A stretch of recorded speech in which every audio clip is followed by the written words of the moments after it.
Imaginez pouvoir affronter n'importe quelle situation sans être dérangé. Dans cette vidéo, nous vous dévoilons les clés pour conserver calme et sérénité, quoi qu'il arrive. Vous découvrirez des techniques efficaces et des conseils pratiques qui transformeront votre façon de réagir au stress et à l'adversité. Êtes-vous prêt à devenir la meilleure version de vous-même? Ne manquez pas cette occasion. Le karma et son influence sur notre destin. Dès que nous ouvrons les yeux chaque matin, nos actions tissent un fil invisible qui relie notre présent à l'avenir. Ce fil est le karma, l'un des enseignements les plus méconnus du bouddhisme. Beaucoup pensent que le karma est une sorte de punition ou de récompense divine, comme si un juge cosmique enregistrait nos erreurs et nos réussites. Mais le karma ne fonctionne pas ainsi. Ce n'est ni une punition ni une récompense, mais une loi naturelle de cause à effet. Imaginez jeter une pierre dans un lac. Les ondulations générées à la surface ne disparaissent pas immédiatement, mais se propagent dans toutes les directions. Il en va de même pour nos actions, nos paroles et nos pensées. Chacune d'elles génère une réaction dans le monde, et tôt ou tard, ces ondulations nous reviennent d'une manière ou d'une autre, non pas parce que quelqu'un veut nous donner une leçon, mais parce que chacun de nos actes laisse une trace. Le karma ne se limite pas à nos actions extérieures, mais aussi à ce que nous cultivons intérieurement. Si une personne vit dans le ressentiment, l'envie ou l'amertume, cela devient sa réalité. Ce n'est pas que l'univers la punisse.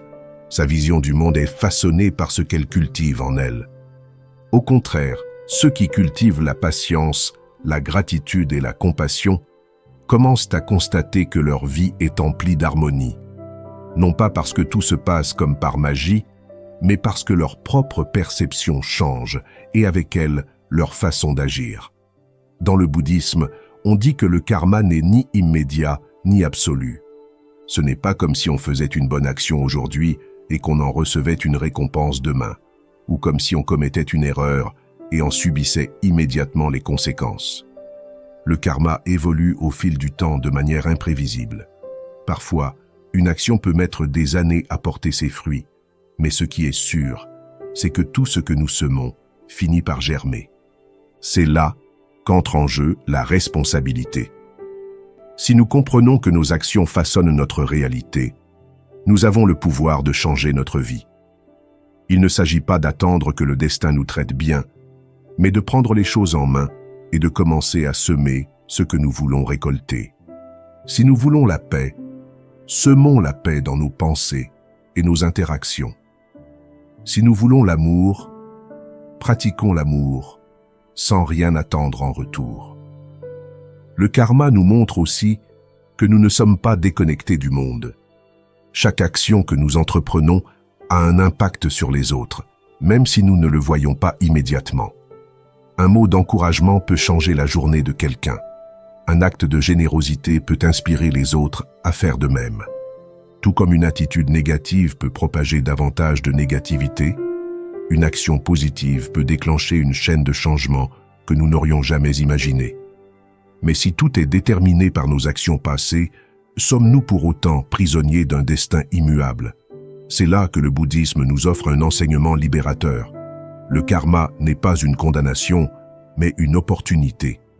Quelles que soient nos décisions passées, nous pouvons toujours transformer notre présent. Chaque jour est une nouvelle occasion de changer le cours de notre vie, de briser les schémas qui nous nuisent et de construire un avenir différent. Comprendre cela nous amène à la prochaine grande question. Que se passe-t-il lorsque nous brisons ce cycle? Si nos actions influencent notre avenir, existe-t-il un moment où nous ne sommes plus liés par le karma? La réponse nous conduit à l'un des concepts les plus profonds du bouddhisme, l'illumination. Car si le karma est le cycle de cause à effet, l'illumination est le moment où nous nous libérons de ce cycle. Et c'est là la prochaine étape sur ce chemin. L'illumination est la véritable signification du nirvana. Si le karma est la loi de cause à effet qui nous enferme dans un cycle sans fin d'actions et de conséquences, alors l'illumination est la clé qui nous libère de cette prison. Mais que signifie réellement atteindre l'illumination? On l'imagine souvent comme un état mystique, presque surnaturel, où l'on devient tout-puissant, ou acquièrent une sorte de sagesse divine, mais la réalité est bien plus profonde, et en même temps, plus simple. L'illumination ou nirvana n'est pas un acquis de plusieurs vies, ni un prix réservé à quelques privilégiés. Ce n'est pas un lieu que l'on atteint, ni un état inaccessible. L'illumination est la compréhension profonde de la réalité telle qu'elle est, sans les distorsions de notre esprit, sans le poids de l'ego, sans les désirs qui nous entravent. C'est un éveil, une prise de conscience que la souffrance est une illusion créée par notre propre perception du monde. Pour mieux comprendre cela, imaginons ce qui suit. Un poisson qui a vécu toute sa vie dans l'océan ne remet jamais en question l'eau. Il nage simplement dedans, inconscient d'être complètement entouré par quelque chose qui influence chaque aspect de son existence. Nous vivons dans un océan de pensées, de désirs et de peurs, mais nous prenons rarement le temps de les questionner.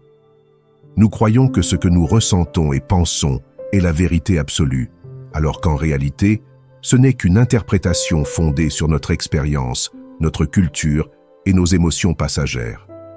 L'illumination, c'est comme si, l'espace d'un instant, le poisson prenait conscience de l'eau qui l'entoure. Cela ne signifie pas qu'il cesse de nager, mais qu'il perçoit désormais son environnement d'une toute autre manière. Le Bouddha a atteint l'illumination après des années de recherche, de privations extrêmes et de méditation profonde. Lorsqu'il s'est enfin éveillé sous l'arbre de la Bodhi, il a réalisé une chose révolutionnaire. La souffrance ne vient pas du monde extérieur, mais de notre attachement à lui. Nous nous attachons aux biens matériels, aux relations, à nos idées sur qui nous sommes, et dans cet attachement, nous créons notre propre prison. Mais l'illumination ne signifie pas vivre sans émotion, sans amour, sans profiter de la vie. Il ne s'agit pas de devenir froid ou distant, mais d'apprendre à vivre sans attachement. Aimer sans posséder, aider sans attendre de reconnaissance, profiter sans craindre de perdre. Lorsque nous comprenons que tout est impermanent, nous lâchons prise et commençons à ressentir la véritable paix. L'une des plus belles métaphores bouddhistes de l'illumination est celle de la bougie et de la flamme. Imaginez une bougie allumée dans une pièce sombre. Si vous allumez une autre bougie avec la même flamme, la nouvelle bougie commence à briller, mais la flamme reste la même. C'est cela l'illumination. Ce n'est pas quelque chose que l'on obtient, mais quelque chose qui s'enflamme en vous. Et le plus beau, c'est que cette lumière peut passer d'une personne à une autre, se propager sans s'éteindre. Mais atteindre l'illumination n'est pas un événement magique qui se produit du jour au lendemain. C'est un processus, un chemin qui exige pratique, compréhension et surtout la volonté de lâcher prise sur ce que nous pensons être afin de découvrir qui nous sommes vraiment.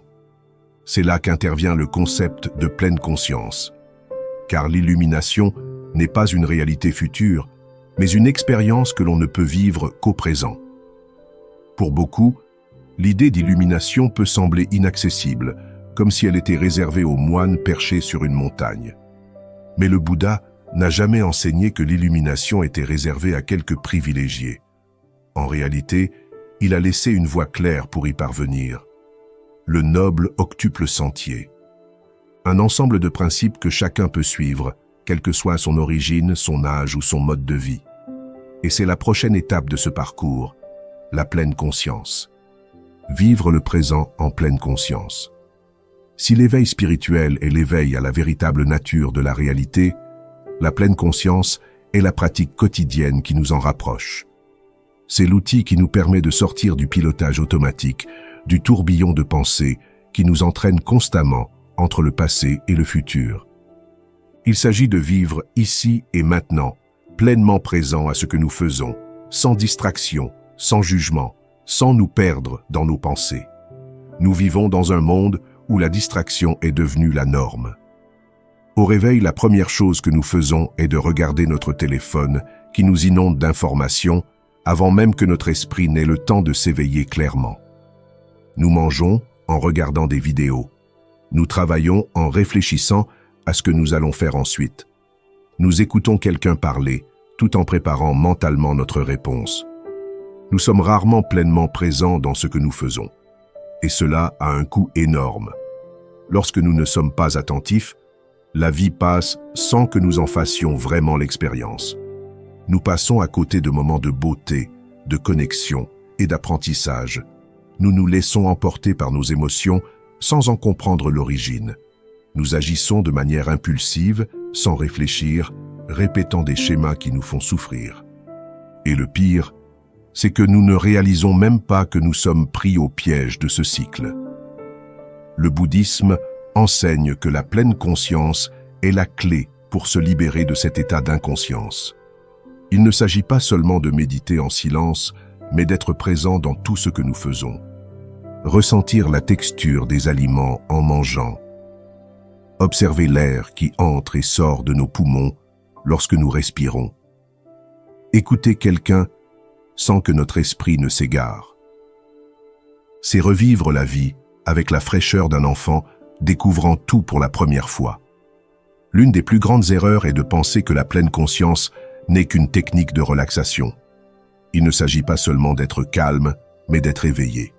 Cela signifie être conscient de nos réactions, reconnaître nos émotions sans les laisser nous dominer, voir la réalité sans filtre.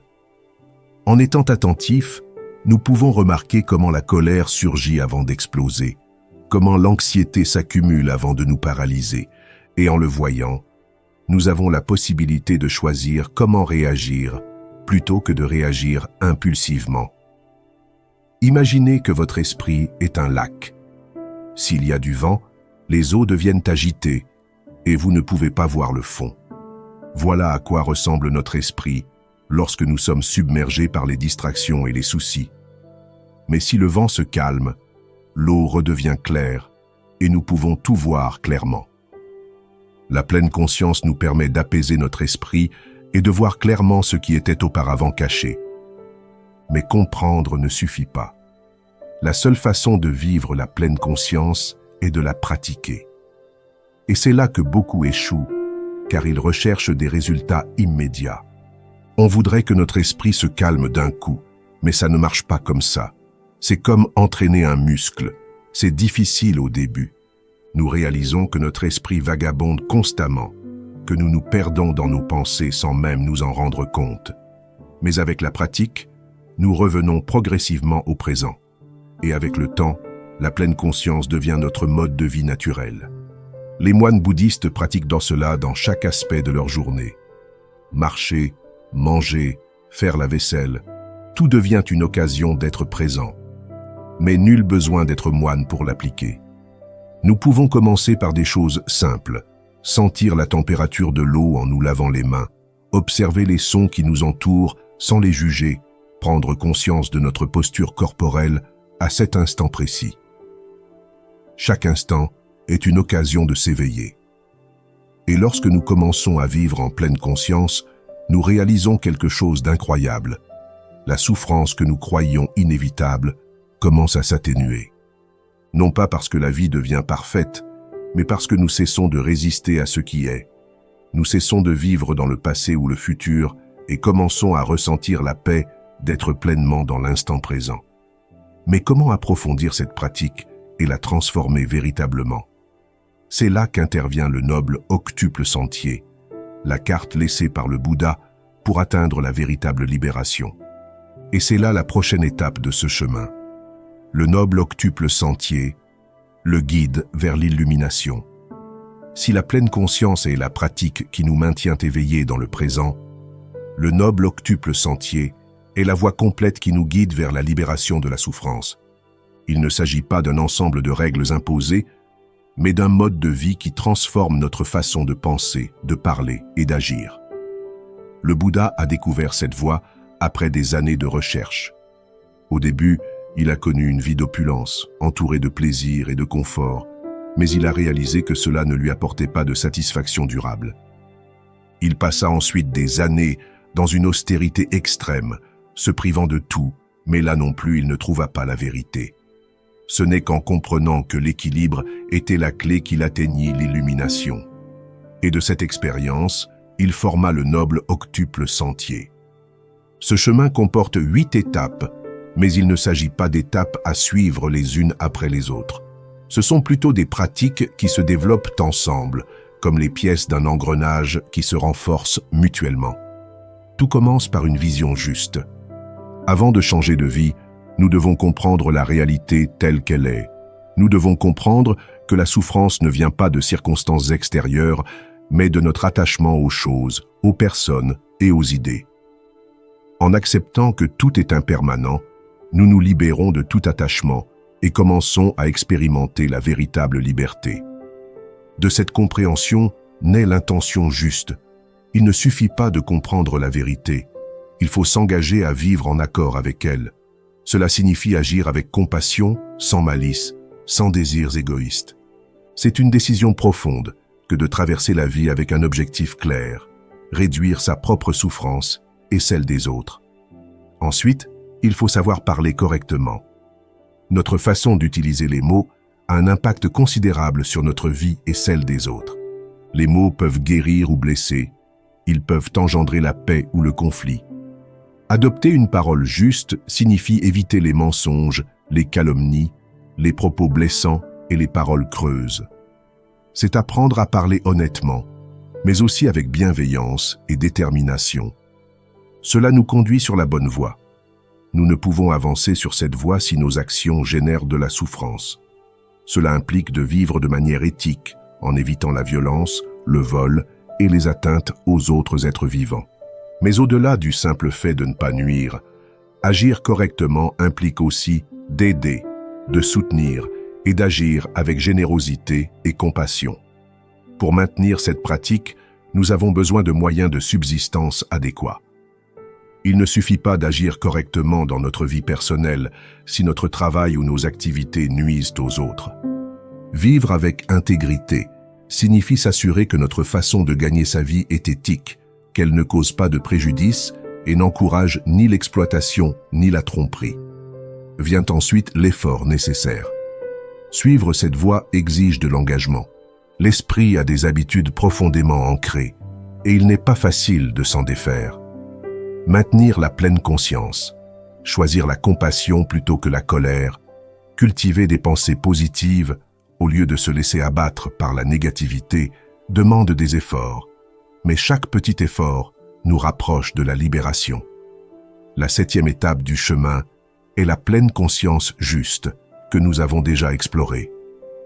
C'est la pratique de la présence, de l'observation de son esprit, sans s'identifier à chaque pensée, de vivre chaque instant en pleine conscience. Finalement, on atteint la concentration parfaite. C'est là que la méditation joue un rôle clé. Il ne s'agit pas seulement de rester assis en silence, mais d'entraîner son esprit à être stable, concentré et clair. Avec un esprit dispersé, il est difficile de voir la réalité telle qu'elle est. Mais en exerçant notre concentration, nous atteignons un calme profond, une clarté qui nous permet d'agir avec sagesse en toute situation.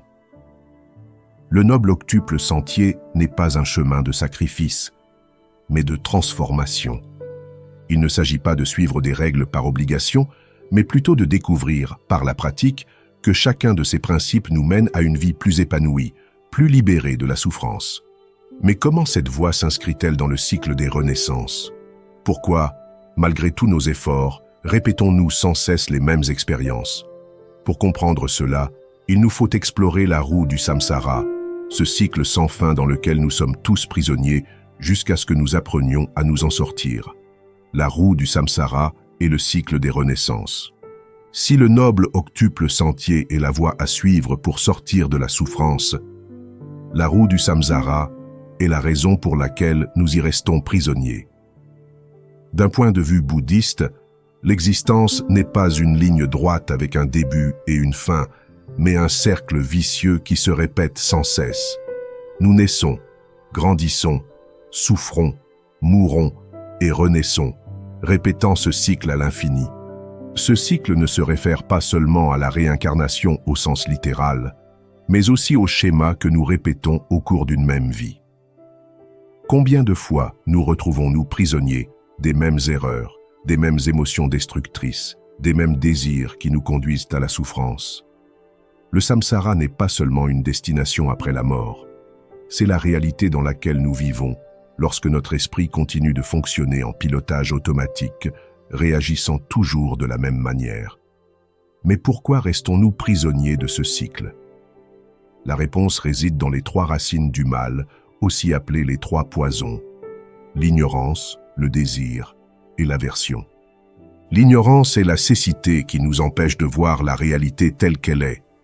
Nous croyons être un soi, séparé du monde, que les choses sont permanentes, que le plaisir peut nous apporter un bonheur durable. Nous ne comprenons pas que tout est impermanent et que l'attachement n'engendre que souffrance. Le désir est la recherche constante de satisfaction dans les choses extérieures. Nous voulons plus d'argent, plus de reconnaissance, plus de plaisir, plus de sécurité. Et quand nous obtenons ce que nous désirons, la satisfaction est de courte durée, car un nouveau désir apparaît rapidement. Ce n'est jamais suffisant. Nous passons notre vie à courir après des choses, persuadés que le bonheur nous échappera une fois obtenu. Mais ce bonheur nous échappe toujours. L'aversion est le revers de la médaille. Non seulement nous désirons des choses, mais nous rejetons aussi ce qui nous met mal à l'aise. Nous fuyons la douleur, nous évitons les émotions désagréables, nous résistons à la réalité lorsqu'elle ne correspond pas à nos désirs. Mais résister à la souffrance ne fait que l'intensifier. Ces trois forces nous maintiennent prisonniers du cycle du samsara. Chaque fois que nous agissons par ignorance, désir ou aversion, nous renforçons ce cycle. Mais voici le plus important. La roue ne tourne que tant que nous la nourrissons. Si nous cessons de réagir automatiquement, si nous apprenons à observer notre esprit sans nous laisser emporter par ses impulsions, la roue commence à perdre de sa puissance. Le bouddhisme explique qu'il existe 6 royaumes au sein du samsara, 6 états d'esprit dans lesquels nous pouvons vivre selon nos actions et notre perception du monde. Ce ne sont pas des lieux physiques, mais plutôt des représentations de différents états d'existence. Le royaume des dieux est un état de plaisir et de confort, où tout semble aller pour le mieux, mais où l'on court le risque de tomber dans la complaisance. Ici, le bonheur est temporaire, et lorsqu'il disparaît, la souffrance est plus grande, car nous ne sommes pas préparés à la perte. Le royaume des titans est un état de compétition et d'ambition. Ici, les gens luttent constamment pour le pouvoir, se comparent aux autres et recherchent la reconnaissance et le succès. C'est un état de conflit permanent, où l'on n'est jamais satisfait, car il y a toujours quelqu'un au-dessus. Le monde humain est celui où se trouve la plus grande opportunité d'éveil. Ici, il y a la souffrance, mais aussi la capacité de réfléchir et de chercher la vérité. C'est dans cet état que le bouddhisme nous invite à prendre conscience et à rompre le cycle. Le règne animal représente une existence dominée par les instincts, vivant uniquement pour satisfaire ses besoins fondamentaux, sans questionnement profond, sans recherche d'une meilleure compréhension de la réalité. Le règne des fantômes affamés symbolise le désir insatiable. Ici, les gens vivent dans un état de manque constant, en voulant toujours plus, avec le sentiment constant de manquer quelque chose. Peu importe ce qu'ils obtiennent, ils ne se sentent jamais complets. L'enfer est un état de souffrance extrême, où la haine et le désespoir consument tout.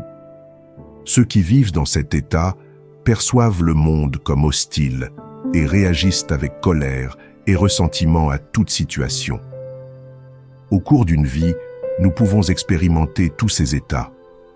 Un jour, nous pouvons nous sentir au royaume des dieux, jouissant du bonheur.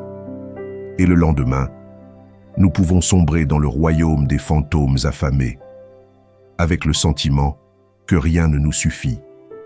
L'important est de comprendre que nous ne sommes prisonniers d'aucun de ces états. Nous pouvons en sortir en cessant de nous identifier à nos émotions et à nos pensées.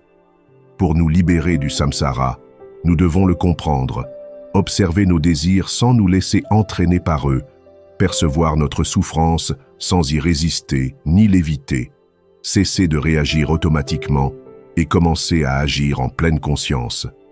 La nature de la souffrance est l'illusion du soi. S'il est une chose que tous les êtres humains éprouvent, quelle que soit leur origine, leur culture ou leur statut, c'est la souffrance. Malgré tous nos efforts pour l'éviter, elle est toujours présente, sous différentes formes. Parfois, il s'agit d'une douleur physique, d'autres fois d'une perte, d'une déception ou d'une angoisse inexplicable. Le Bouddha, après avoir observé le monde avec une clarté absolue, est arrivé à la conclusion que la souffrance est une partie inévitable de l'existence. Mais il a aussi découvert quelque chose de plus important. La racine de cette souffrance ne se trouve pas dans le monde extérieur, mais dans notre propre esprit. Pour comprendre cela, pensons à quelque chose d'aussi simple qu'un objet que nous aimons vraiment. Un téléphone, un vêtement, une voiture. Tant que nous le possédons, nous ressentons de la satisfaction. Mais s'il se casse, nous le perdons ou nous le prenons. Nous ressentons de la frustration, de la colère ou de la tristesse. La nature de l'objet n'a pas changé. Seule notre relation à lui a changé. Et c'est ce qu'enseigne le bouddhisme. La souffrance ne vient pas des choses, mais de l'attachement que nous développons envers elles. Mais l'attachement ne se limite pas aux biens matériels. Nous nous attachons aux gens, aux idées, à l'image que nous avons de nous-mêmes. Nous nous accrochons à une relation parce que nous pensons que nous ne serons pas heureux sans elle. Nous nous accrochons à une croyance parce qu'elle nous procure de la sécurité. Nous nous accrochons à notre identité parce que nous pensons que sans elle, nous ne serions rien. Et lorsque quelque chose menace ces attachements, nous ressentons de la peur, de la colère, du désespoir. C'est là qu'intervient l'un des enseignements les plus profonds du bouddhisme, l'illusion du soi. Nous croyons être un soi fixe, solide et immuable. Nous nous identifions à notre nom, à notre histoire, à nos pensées et à nos émotions. Mais si nous y regardons de plus près, nous nous rendons compte que notre image change constamment. Imaginez que vous tenez une photo de vous, enfant. Sur cette image se trouve votre visage, votre corps, une version de vous-même d'il y a des années. Mais tu es la même personne que sur cette photo. Ton corps a changé, ton esprit a changé, tes idées ont évolué. Ce qui t'inquiète aujourd'hui n'existait peut-être même pas à l'époque, et il en sera de même demain. Tout ce que vous pensez être aujourd'hui sera différent dans quelques années.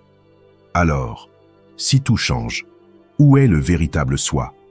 Le bouddhisme enseigne que le soi n'est rien d'autre qu'une construction mentale, un ensemble de pensées, de souvenirs et de perceptions qui nous font nous sentir séparés du monde.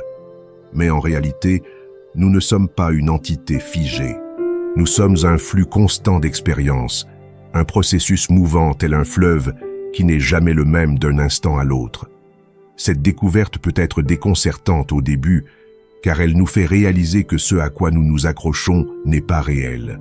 Mais elle est aussi libératrice, car elle signifie que nous ne sommes pas limités par ce que nous pensons être. Si le soi est une illusion, alors il n'y a rien à défendre, rien à protéger, rien à craindre. Nous pouvons nous libérer de nos insécurités, de nos inquiétudes quant à l'avenir, de notre peur du changement.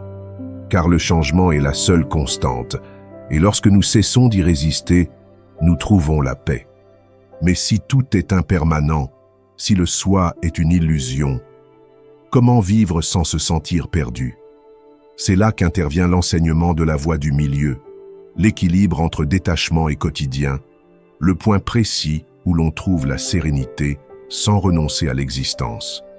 Et c'est ce que nous explorerons ensuite. La voie du milieu, l'équilibre entre plaisir et renoncement. Si la cause de la souffrance est l'attachement et l'illusion du soi, alors la solution n'est pas de s'abandonner à des plaisirs incommensurables, ni de rejeter la vie à la poursuite d'une perfection inaccessible. C'est là que le Bouddha a découvert la voie du milieu, un enseignement qui rompait avec les extrêmes qu'il avait connus dans sa propre vie. Avant son éveil, le Bouddha connaissait deux modes de vie qui, en apparence, promettèrent le bonheur. Le premier était la complaisance dans les plaisirs. En tant que prince, il avait accès à tout ce qu'on pouvait désirer, bonne chère, musique, luxe, confort. Mais il réalisait que, si les plaisirs étaient satisfaisants pour un instant, ils n'apportaient jamais un bonheur durable. Il y avait toujours quelque chose à désirer, quelque chose qui manquait, et tout plaisir, aussi intense soit-il, finissait tôt ou tard par s'estomper. Il décida donc de tomber dans l'extrême inverse, l'austérité absolue. Il devint ascète, renonçant à tout, jeûnant jusqu'à l'épuisement, se privant de tout confort, pensant que la souffrance physique le mènerait à l'illumination. Mais après des années de cette vie, il comprit que la vérité n'était pas là non plus. La souffrance extrême ne menait pas à la sagesse, elle ne faisait qu'affaiblir le corps et l'esprit. C'est alors qu'il découvrit la voie du juste milieu, un équilibre entre désir et renoncement, entre profiter de la vie sans s'y attacher. Pour mieux comprendre, pensons à la corde d'un instrument de musique. Trop lâche, elle ne produit aucun son. Trop tendue, elle casse. Ce n'est que lorsqu'il possède la bonne tension qu'il peut vibrer harmonieusement. Il en va de même pour la vie. Si nous nous abandonnons au plaisir incontrôlé, nous devenons esclaves du désir. Si nous rejetons tout plaisir et recherchons le renoncement extrême, nous nous privons de la beauté de l'existence. La clé est de trouver l'équilibre.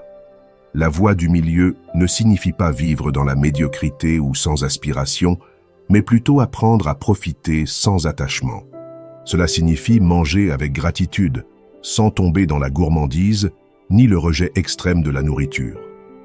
Cela signifie entretenir des relations saines, sans dépendre des autres pour son bonheur, ni s'éloigner par peur de l'attachement. Cela signifie travailler, créer, aimer et vivre des expériences sans se laisser asservir. Lorsque nous comprenons la voie médiane, nous cessons de voir le monde en noir et blanc.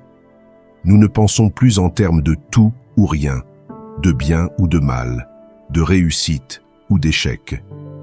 Nous commençons à nous laisser porter par la vie, acceptant qu'il y ait des moments de plaisir et des moments difficiles, et que tous deux font partie de l'expérience humaine.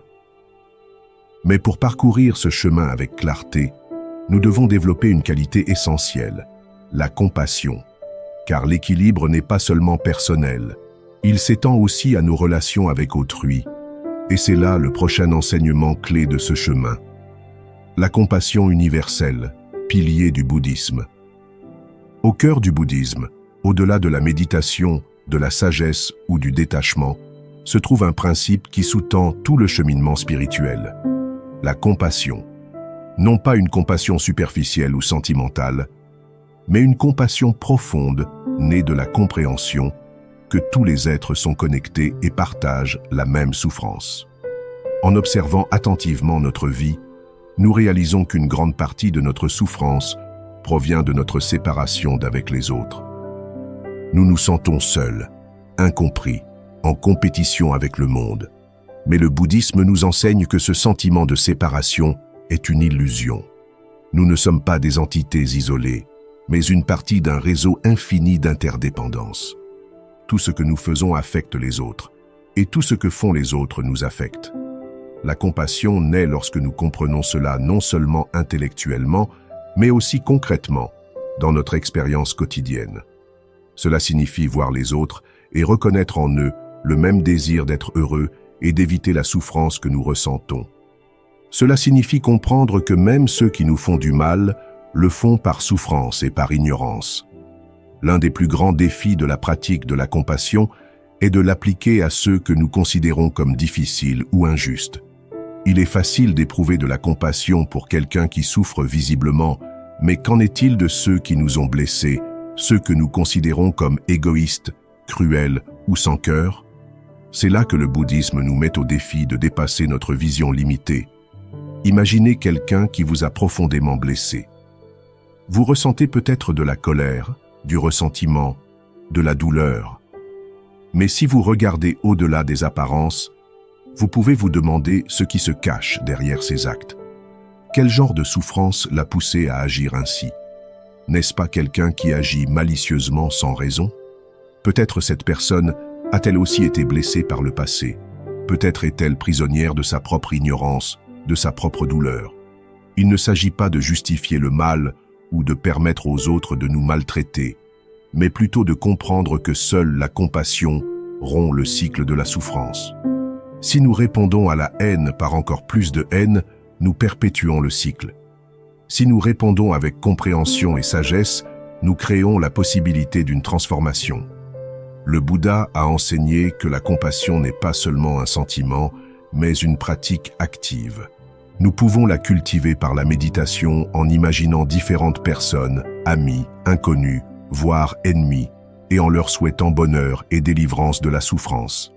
Mais la véritable compassion ne s'arrête pas à la méditation. Elle s'exprime dans chaque interaction, dans notre façon de parler, dans notre façon de traiter les autres, dans les décisions que nous prenons au quotidien. Cultiver la compassion produit un profond changement en nous. Soudain, le monde cesse d'être un lieu hostile et devient un espace de connexion. Les gens cessent d'être des autres et commencent à se sentir partie intégrante de notre existence. Et avec cette transformation, la souffrance perd de son pouvoir, car nous ne sommes plus seuls face à elle. Mais la compassion ne doit pas seulement être dirigée vers l'extérieur. Il est également essentiel de la diriger vers nous-mêmes. Nous sommes souvent nos pires juges, nous nous punissons pour nos erreurs et exigeons la perfection. La véritable compassion implique la capacité de se pardonner à soi-même, de se traiter avec la même bienveillance que l'on témoignerait à un ami. Et lorsque nous combinons la compassion avec la pratique de la méditation, nous atteignons un objectif puissant, l'éveil de la conscience. Car il ne suffit pas de comprendre ses idées, il faut les vivre directement. Et c'est là la prochaine grande leçon sur ce chemin. La méditation et l'éveil de la conscience. Si la compassion nous relie aux autres et nous aide à voir le monde clairement, la méditation est l'outil qui nous permet de nous connaître au plus profond de nous-mêmes. C'est le laboratoire où nous explorons notre esprit, où nous cessons d'être esclaves de nos pensées et apprenons à observer sans réagir. Beaucoup pensent que la méditation consiste simplement à s'asseoir en silence, les yeux fermés, mais c'est bien plus que cela. Il ne s'agit pas de faire le vide dans l'esprit, ni d'échapper à la réalité. Au contraire, c'est une pratique d'observation profonde qui nous permet d'affronter notre véritable identité sans distraction. Il s'agit d'affronter nos désirs, nos peurs et nos émotions sans s'y accrocher, ni les rejeter. Pour comprendre le pouvoir de la méditation, réfléchissons au fonctionnement de l'esprit au quotidien. Nous sommes généralement pris dans un tourbillon de pensées. Sans nous en rendre compte, nous passons d'une idée à l'autre, revivons le passé, nous inquiétons de l'avenir, réagissons à tout ce qui nous entoure. La plupart du temps, nous ne sommes pas dans le présent. La méditation nous apprend à sortir de ce pilotage automatique et à reprendre le contrôle de notre esprit. Cela nous permet de voir clairement comment les pensées et les émotions naissent, apparaissent et disparaissent sans avoir à nous y identifier. Cela nous apprend que nous ne sommes pas nos pensées, mais l'espace dans lequel elles apparaissent. Imaginez-vous assis au bord d'une rivière, regardant le courant charrier feuilles et branches.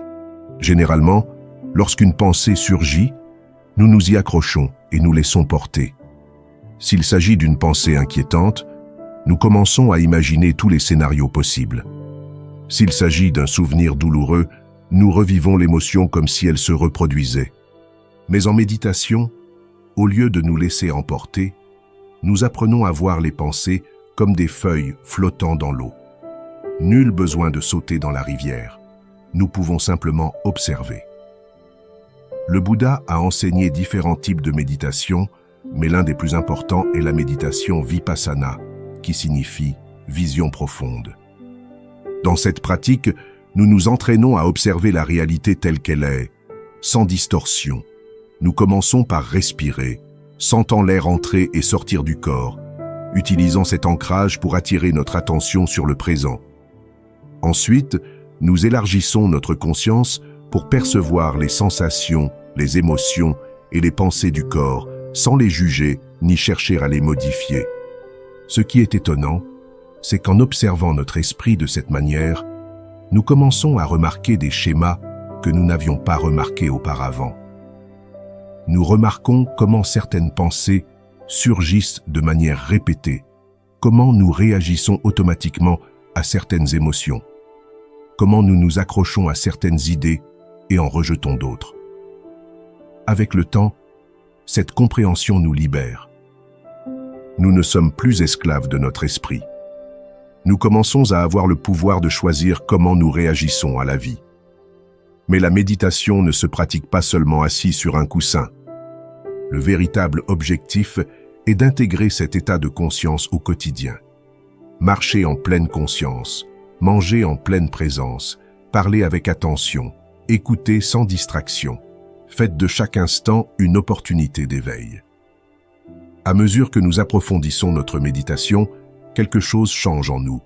Nous devenons plus patients, plus calmes et moins réactifs. Nous cessons de nous laisser emporter par nos émotions et commençons à ressentir une paix indépendante des circonstances extérieures. Cette paix naît de l'intérieur, de la compréhension directe que la souffrance est une illusion créée par le mental. Et lorsque nous commençons à vivre avec cette clarté, une question naturelle se pose. Comment pouvons-nous introduire cette transformation dans notre quotidien? Car comprendre le bouddhisme en théorie est une chose, mais l'appliquer dans la vie réelle est le véritable défi. Et c'est là la prochaine étape sur ce chemin. Comment appliquer le bouddhisme à notre quotidien? Il est vain de considérer le bouddhisme uniquement comme une philosophie ou un ensemble d'idées intéressantes si nous ne l'appliquons pas à notre vie. Le véritable but de ces enseignements n'est pas d'accumuler des connaissances, mais de transformer notre façon de vivre. Et la clé est de porter la pratique au-delà de la méditation, des temples ou des livres, à chaque instant de notre existence. Souvent, lorsqu'on pense au bouddhisme, on imagine des moines dans des monastères isolés du monde, voués à la contemplation et à la méditation. Mais le Bouddha n'a jamais enseigné que l'illumination était réservée à quelques privilégiés. Ces enseignements s'adressent à tous, ceux qui travaillent, ceux qui s'occupent de leur famille et ceux qui vivent dans le chaos de la vie moderne.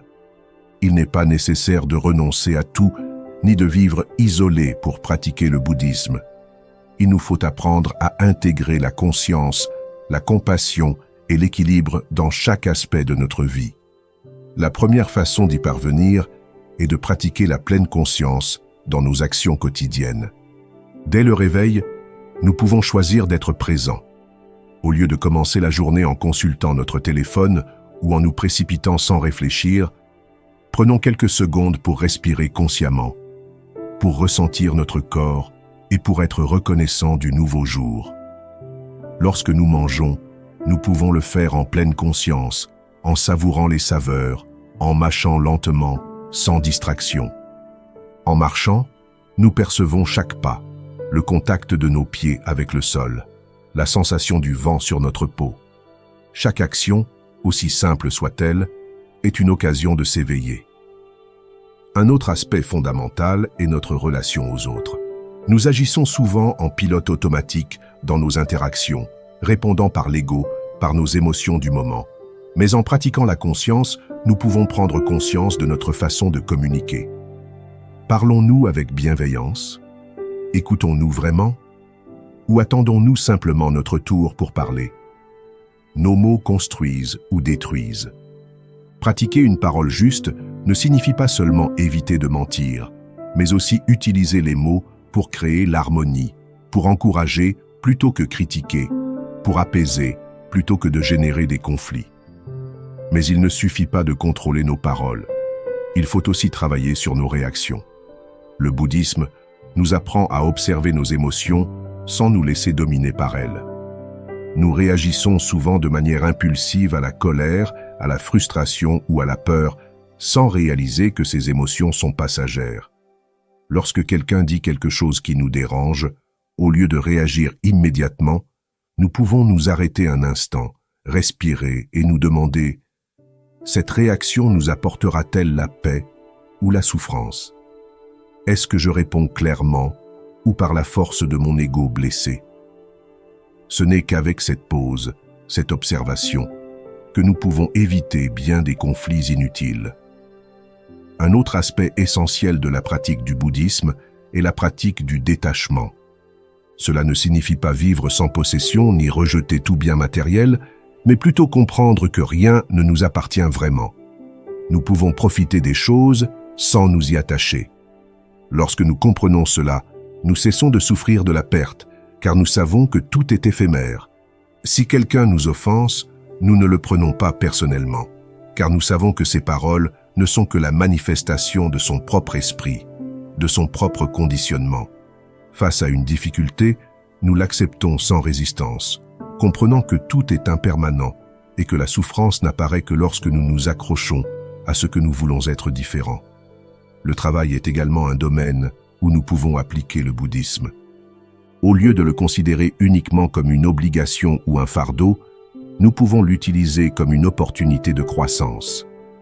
En travaillant en pleine conscience, avec discipline et sans nous plaindre inutilement, nous transformons même les tâches les plus simples en une forme de pratique spirituelle. Au lieu de nous demander « quand est-ce que tout cela finira ?», nous nous concentrons sur chaque tâche comme si c'était la plus importante. Que nous fassions le ménage, écrivions, cuisinions ou servions des clients, si nous le faisons avec présence, gratitude et abandon, nous pratiquons la voie. Le bouddhisme nous apprend également à envisager le temps différemment. Nous sommes toujours pressés, comme si la vie était ailleurs, alors que le seul véritable moment est maintenant. Si nous apprenons à être pleinement présents dans ce que nous faisons, le stress disparaît. Non pas parce que nous n'avons plus de responsabilité, mais parce que nous cessons de vivre dans l'anxiété face à l'avenir ou la nostalgie du passé. Bien sûr, tout cela ne signifie pas que nous serons parfaits. Il y aura des moments où nous perdrons patience, où nous céderons à la peur ou à la colère.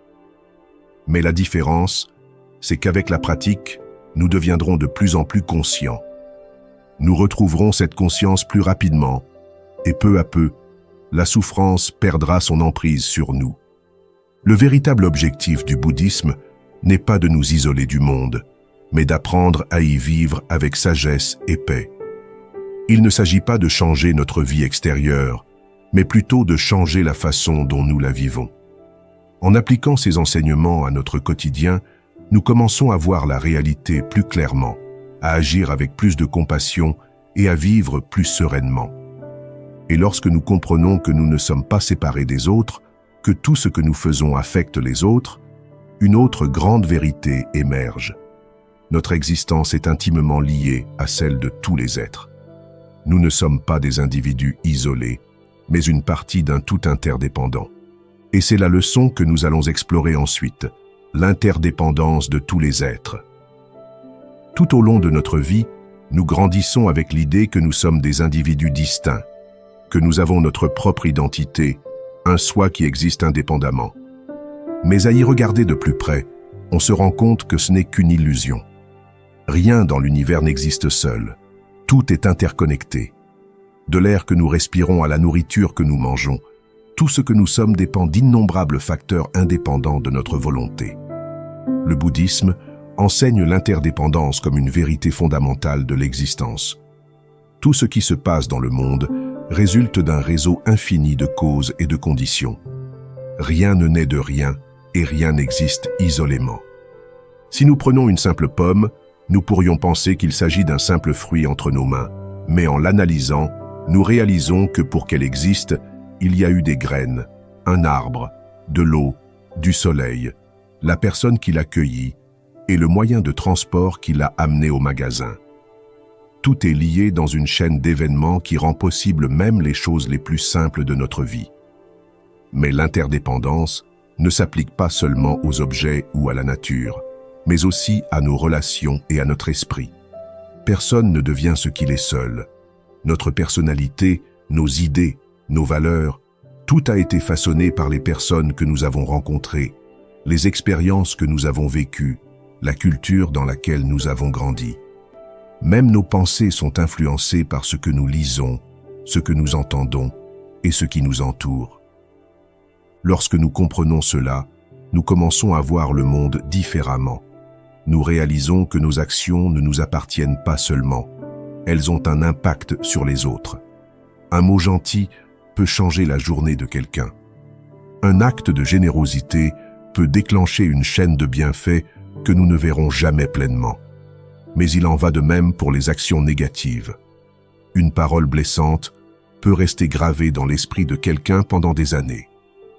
Un acte égoïste peut affecter de nombreuses personnes sans que nous nous en rendions compte.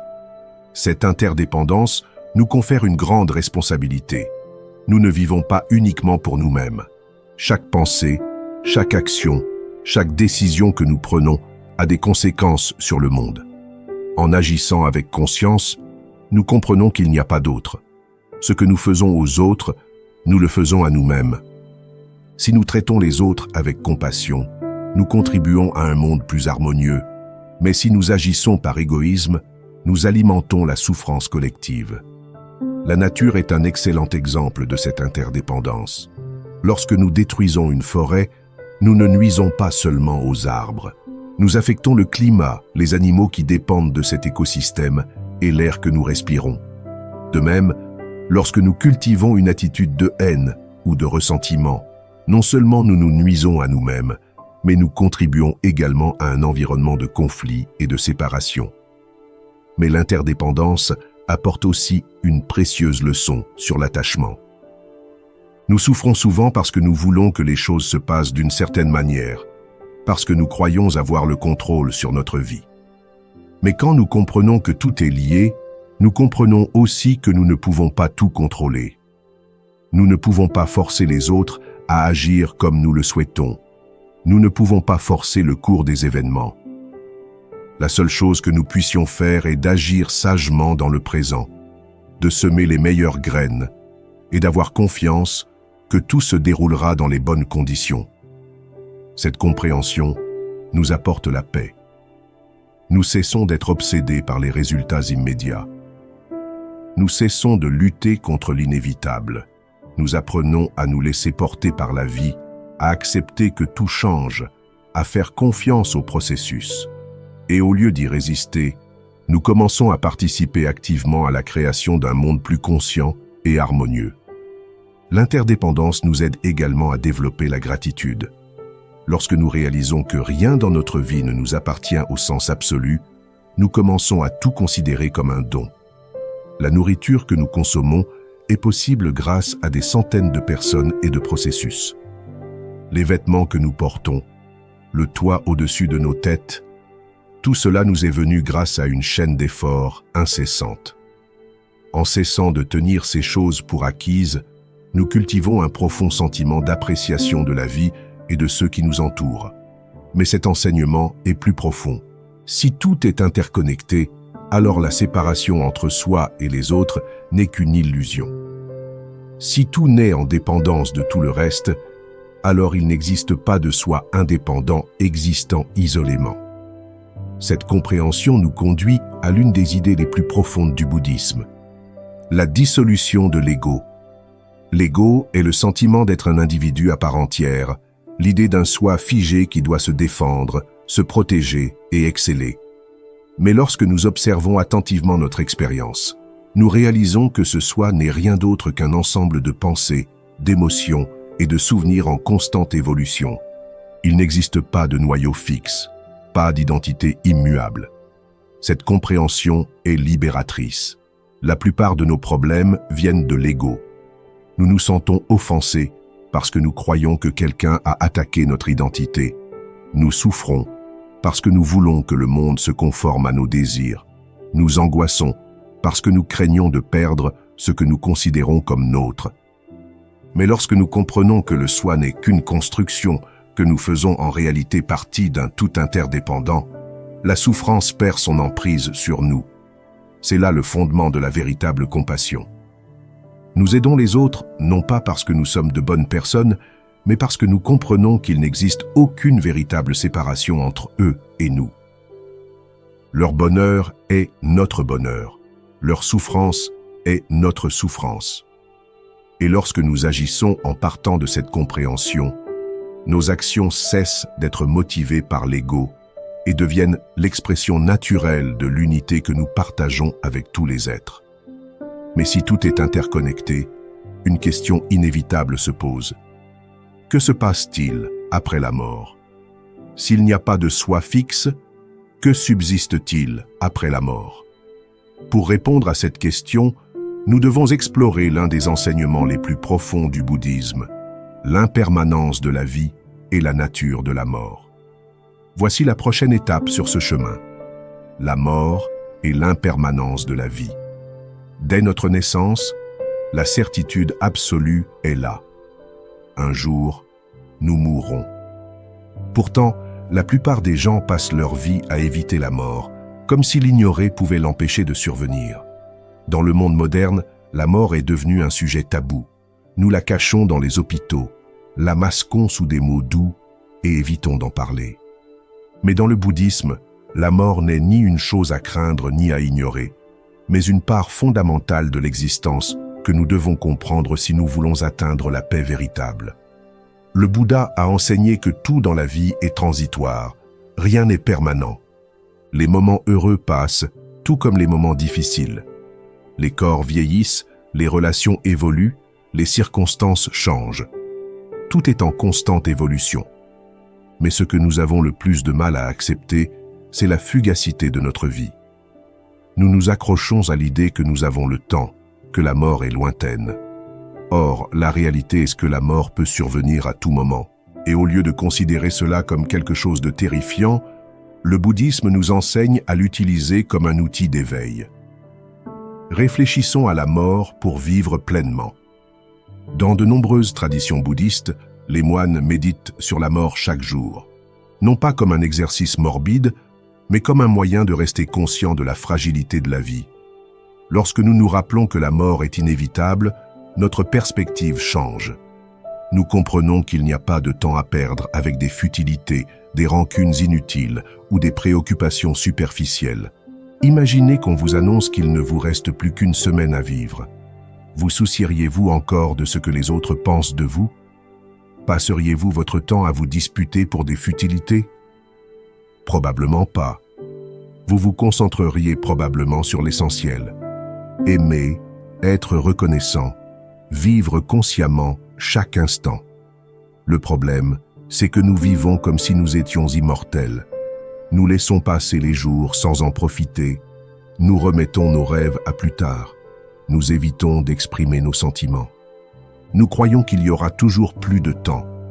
Mais si nous vivions avec la conscience réelle que chaque instant pourrait être le dernier, notre vie serait complètement différente. Que se passe-t-il après la mort? Le bouddhisme a une vision unique de ce qui se passe après la mort. Contrairement à de nombreuses religions qui parlent d'un paradis ou d'un enfer éternel, le bouddhisme enseigne que la mort n'est qu'une transition dans le cycle du samsara. Nous naissons, vivons, mourons et renaissons, poussés par notre karma et nos actions passées.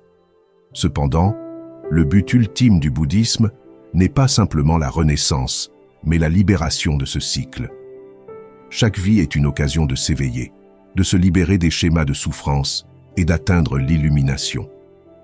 Lorsqu'une personne meurt sans avoir compris la véritable nature de l'existence, son esprit reste attaché au désir, à la peur et aux émotions inachevées, et cet attachement détermine sa prochaine existence.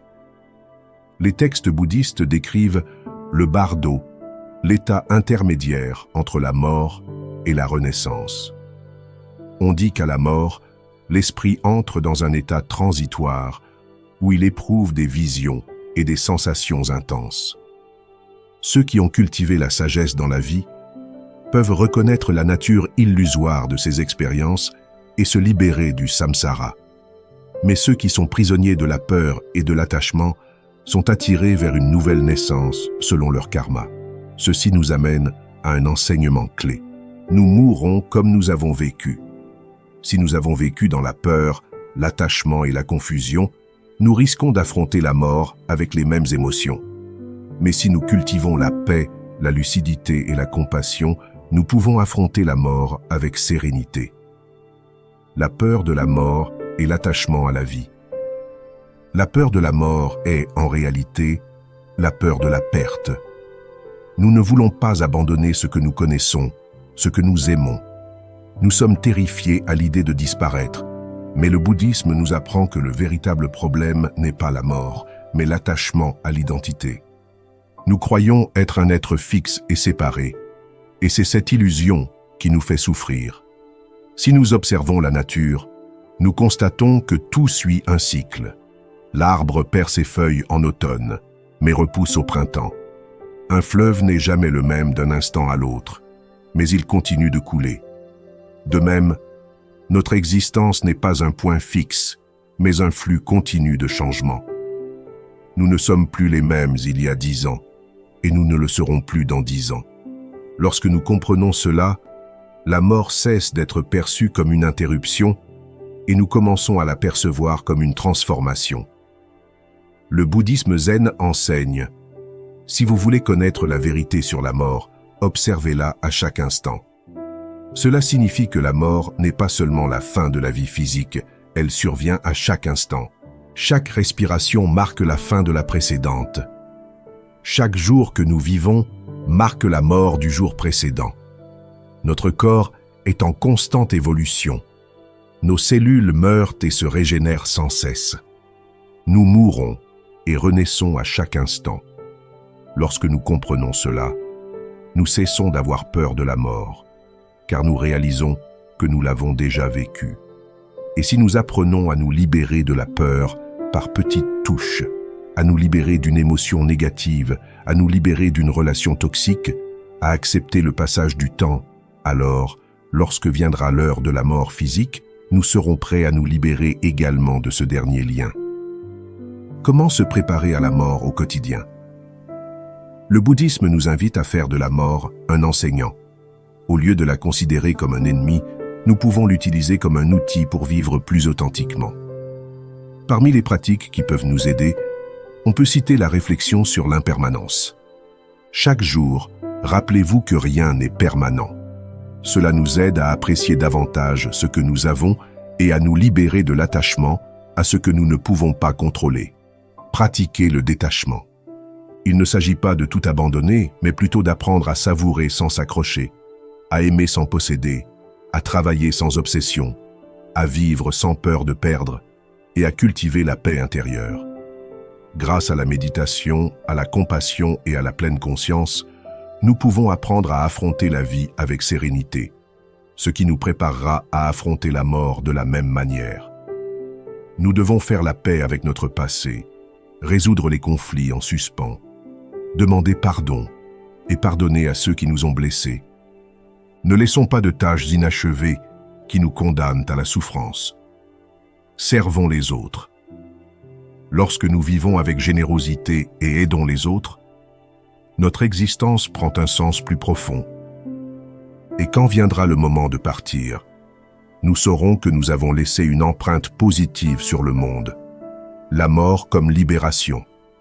Pour le bouddhisme, la mort n'est pas une fin, mais une occasion de se libérer de la souffrance.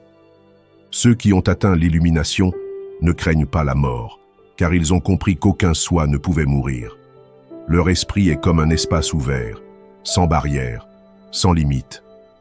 Pour eux, la mort n'est qu'une transition, un changement de forme, mais pas d'essence. Et si nous voulons atteindre cette paix, nul besoin d'attendre le dernier moment. Nous pouvons commencer dès maintenant, vivre chaque jour en pleine conscience, sans peur, sans regret. Car la meilleure façon de se préparer à la mort est d'apprendre à vivre pleinement. Mais il existe autre chose qui peut nous aider sur ce chemin. L'engagement de transcender notre propre bien-être et de consacrer notre vie au bien des autres. C'est la prochaine grande étape de ce voyage, le vœu de Bodhisattva. Pour sauver tous les êtres, après avoir compris la nature de la souffrance, l'interdépendance de tous les êtres et l'inéluctabilité de la mort, une grande question se pose. Que faire de cette connaissance? Comment transformer nos vies pour qu'elles soient bénéfiques, non seulement à nous-mêmes, mais aussi aux autres? C'est là qu'intervient l'un des enseignements les plus puissants du bouddhisme, la voie du bodhisattva. Un bodhisattva est quelqu'un qui s'est éveillé à la vérité, qui a compris l'illusion du soi et la souffrance du monde, mais qui, au lieu de rechercher l'illumination uniquement pour lui-même, fait un vœu solennel. Il n'aura de cesse que tous les êtres n'atteignent la libération. C'est le vœu de Bodhisattva, un engagement profond à consacrer son existence, à soulager la souffrance d'autrui. Ce vœu n'est pas réservé aux moines ou aux maîtres spirituels. Quiconque souhaite vivre avec compassion et sagesse peut l'adopter. Cela ne signifie pas que nous devions faire des sacrifices extrêmes ni abandonner notre quotidien, mais plutôt que dans chaque action, chaque pensée, chaque décision, nous ayons l'intention de faire du bien aux autres. Pourquoi faire un vœu aussi noble? Cela peut paraître impossible. Des millions d'êtres humains dans le monde souffrent d'innombrables formes de souffrance. Comment une seule personne pourrait-elle aider tout le monde? La réponse réside dans la compréhension de l'interdépendance. Lorsqu'un bodhisattva agit avec compassion, il aide non seulement directement son entourage, mais crée également un effet d'entraînement. Un acte de bonté peut inspirer les autres à faire de même. Un enseignement partagé peut changer une vie. Une seule action consciente peut transformer la réalité de nombreuses personnes sans même que nous le sachions. Mais au-delà de l'impact extérieur, le vœu de bodhisattva transforme celui qui le prononce. Lorsque nous vivons avec l'objectif de soulager la souffrance des autres, nous cessons d'être obsédés par nos propres problèmes. Nous ne nous soucions plus autant de nos insécurités, de nos désirs ou de nos frustrations, car notre énergie est concentrée sur quelque chose de plus grand. Et paradoxalement, en cessant de nous focaliser sur nous-mêmes, nous trouvons une paix plus profonde. Les 4 grands vœux du Bodhisattva. Dans de nombreuses traditions bouddhistes, les pratiquants récitent 4 vœux fondamentaux qui résument la voie du Bodhisattva. Les êtres sont innombrables. Je jure de les sauver tous. Les passions et les désirs sont inépuisables. Je jure de les éteindre. Les portes du Dharma sont infinies. Je fais le vœu de toutes les étudier. La voie du Bouddha est sans égale. Je fais le vœu d'aller jusqu'au bout. Chacun de ces vœux représente un engagement profond envers l'éveil et le service aux autres.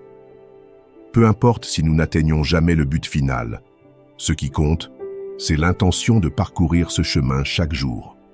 Comment appliquer le vœu de Bodhisattva au quotidien? La voie du Bodhisattva ne consiste pas à accomplir des gestes grandioses, mais plutôt à pratiquer la compassion au quotidien. Cela signifie considérer chaque personne avec la conscience qu'elle lutte elle aussi contre sa propre souffrance, même si elle ne l'exprime pas. Dans nos relations personnelles, nous pouvons faire preuve de patience et d'empathie. Au lieu de réagir avec colère ou impatience, nous pouvons nous efforcer de comprendre les autres et de leur répondre avec bienveillance. Dans notre travail, nous pouvons agir avec intégrité et générosité, sans rechercher uniquement notre propre intérêt. Nous pouvons utiliser nos capacités pour aider les autres et rendre le monde un peu meilleur. Par nos paroles et nos pensées, nous pouvons choisir de ne pas alimenter la haine, les critiques destructrices ou la négativité. Au contraire, nous pouvons être une source d'encouragement, de soutien et d'inspiration. Dans nos actions quotidiennes, nous pouvons rechercher des occasions de soulager la souffrance, même par de petits gestes. Aider quelqu'un sans rien attendre en retour. Écouter quelqu'un qui a besoin de soutien. Et être conscient de l'impact que nous avons sur le monde. Chaque instant est une occasion de pratiquer la voie du Bodhisattva. Il ne s'agit pas d'être parfait ou de faire de grands sacrifices, mais de cultiver l'intention de vivre pour le bien des autres autant que pour notre propre éveil. Le défi du Bodhisattva, agir sans attachement aux résultats. L'un des plus grands défis sur cette voie est d'apprendre à aider sans attachement aux résultats. Nous souhaitons souvent voir l'impact immédiat de nos actions. Nous souhaitons que les autres changent. Nous souhaitons que le monde réponde à nos efforts. Mais le bouddhisme nous enseigne que la véritable compassion ne dépend pas des résultats.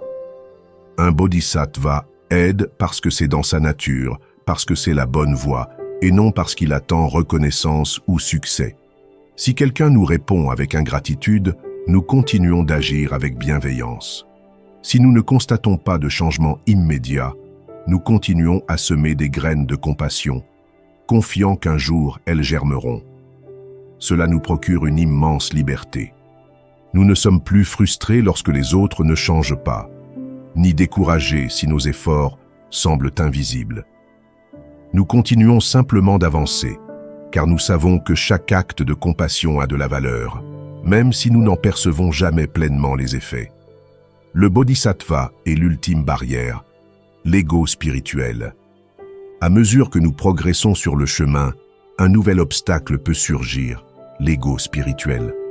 Nous pouvons commencer à nous sentir meilleurs que les autres parce que nous pratiquons la compassion et suivons des enseignements profonds. Mais si nous tombons dans ce piège, nous perdons le véritable but du vœu. Un bodhisattva ne se sent pas supérieur et n'attend pas d'admiration.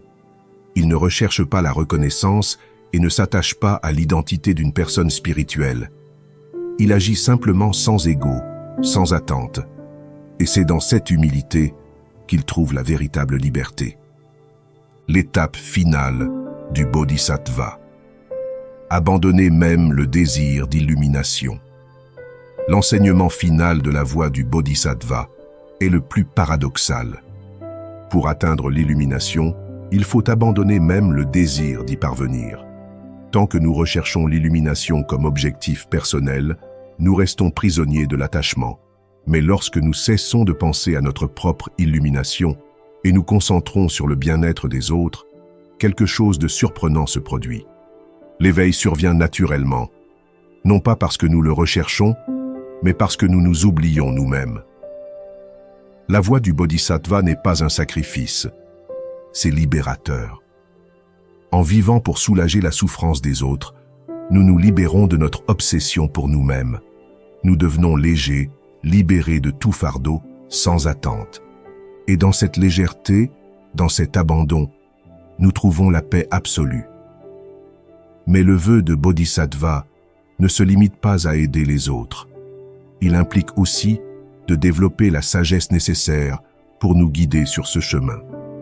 Et l'un des moyens les plus puissants d'y parvenir est la pratique de la générosité et du détachement.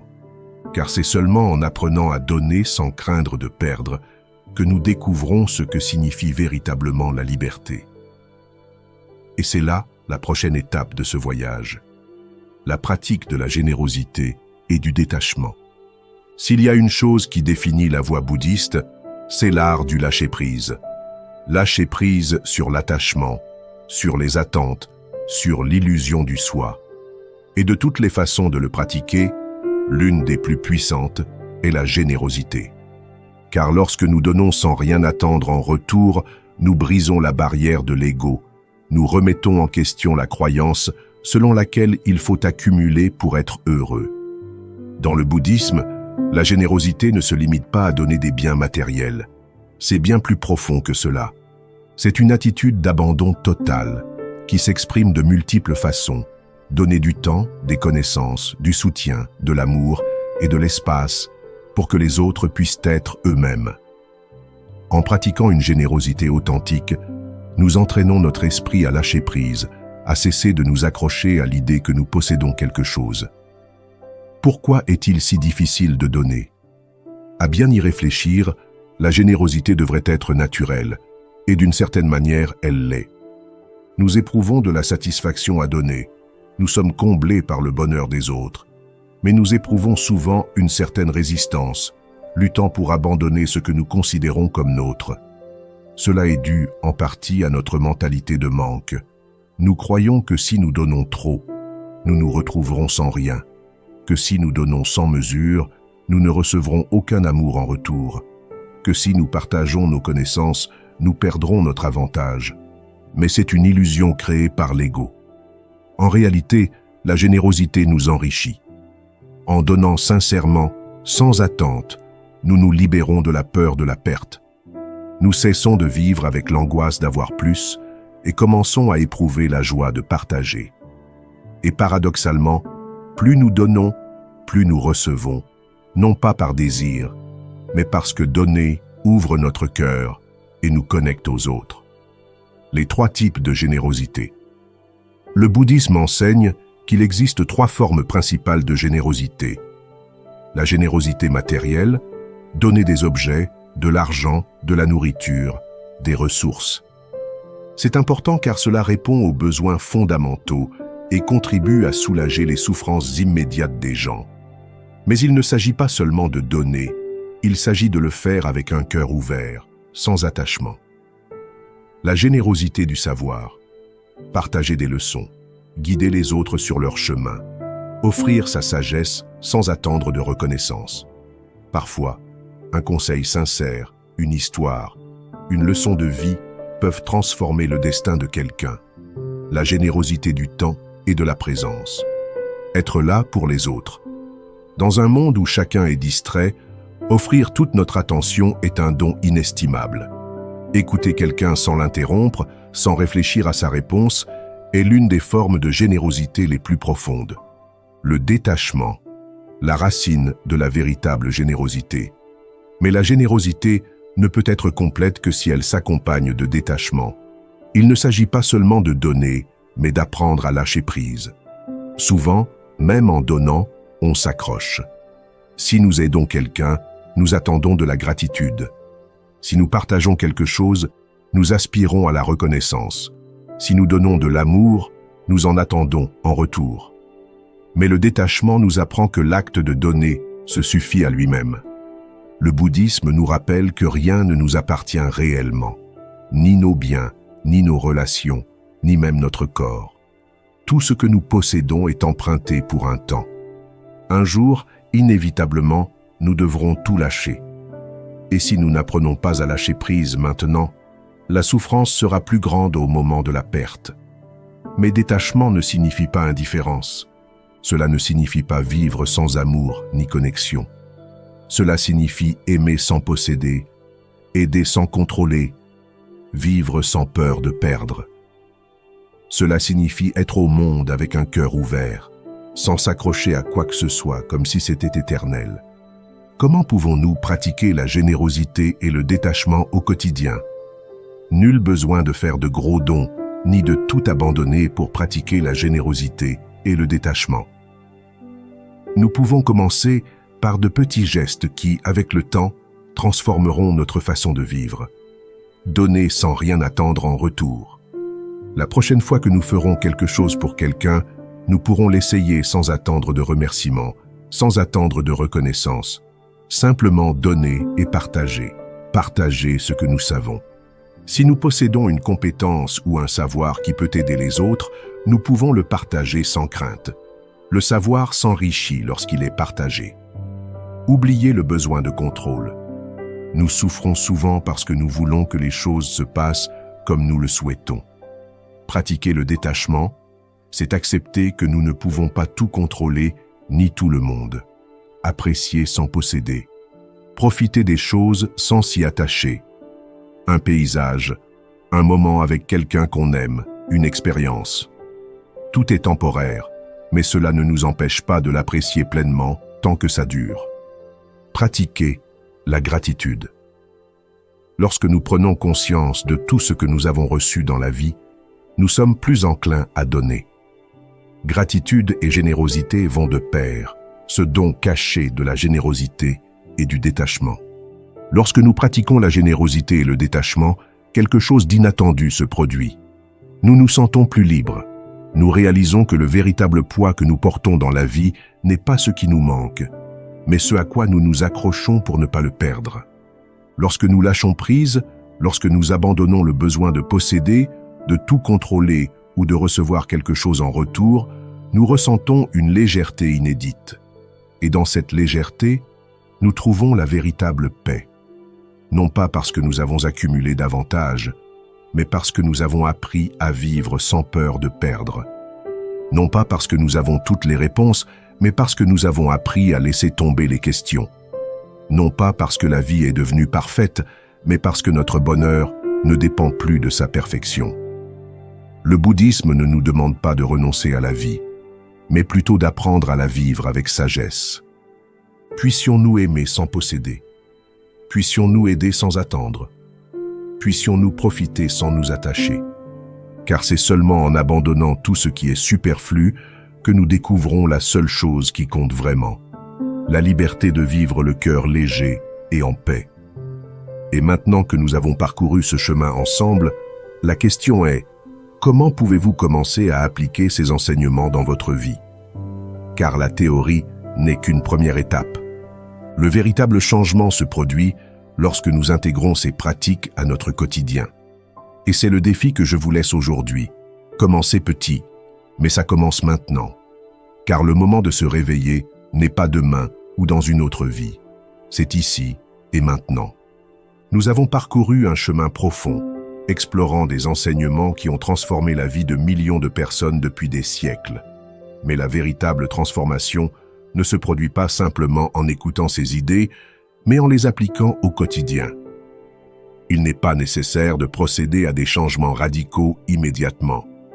Il suffit de commencer par de petites actions, de pratiquer la pleine conscience, de cultiver la compassion et de se libérer progressivement de l'attachement. Si cette vidéo vous a été utile, je vous invite à vous abonner à la chaîne et à activer les notifications pour que nous puissions continuer à explorer ces sujets ensemble. N'hésitez pas à partager vos commentaires. Laquelle de ces leçons vous a le plus marqué? Laquelle pensez-vous pouvoir appliquer dès aujourd'hui? Et, bien sûr, je tiens à remercier chaleureusement tous les membres de la chaîne pour leur soutien constant. Grâce à vous, nous pouvons continuer à créer du contenu dans le but d'apprendre et de grandir ensemble.